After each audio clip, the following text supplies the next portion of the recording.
오늘도 주 안에서 평안한 하루 되시기를 바랍니다. 하루에 한 장 말씀의 이해를 돕는 디딤 말씀의 조정현 목사입니다.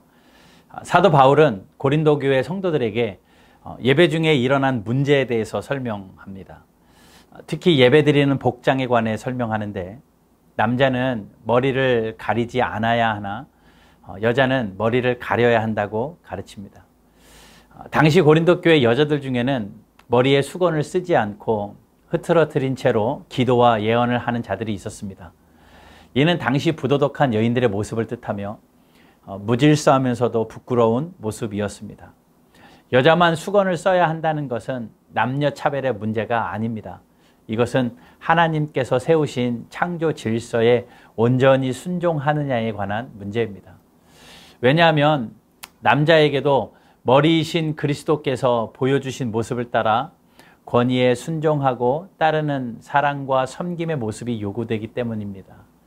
이 같은 문제는 질서와 덕을 바로 세우기 위함이지 누가 우위에 있느냐를 따지기 위함이 아닙니다. 내게 주신 말씀에 순종함으로 또 교회의 질서와 덕을 온전히 세우기 위해 무엇을 해야 할지 생각해보는 오늘 하루가 되시기를 바랍니다. 고린도 교회 성도들은 성만찬 예배에서 무질서하고 무분별한 모습을 보입니다. 그들은 가져온 음식을 나눠 먹는데 부유한 자들이 자신의 만찬을 먼저 갖다 먹어서 나중에 가난한 자들은 먹을 것이 없어서 어려움을 당하는 일이 종종 일어났습니다. 이 같은 행위는 자신의 욕심만을 위한 지극히 세속적이고 또 이기적인 행위이며 하나님께서 세우신 교회를 업신여기며 또 가난한 자들을 부끄럽게 하는 일이었습니다.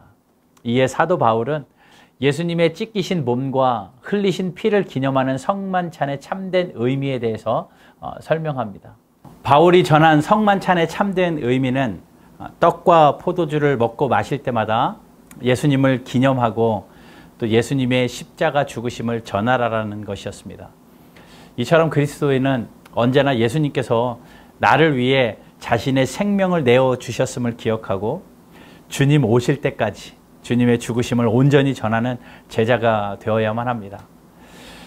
교회 공동체 안에서 자기중심적이고 또 세속적인 모습은 버려버리고 예수님의 십자가 사랑과 희생과 섬김을 먼저 실천하는 우리 사랑하는 모든 성도님들 되시길 바라고, 그러함으로 예수님의 제자로 살기를 주님의 이름으로 축복합니다.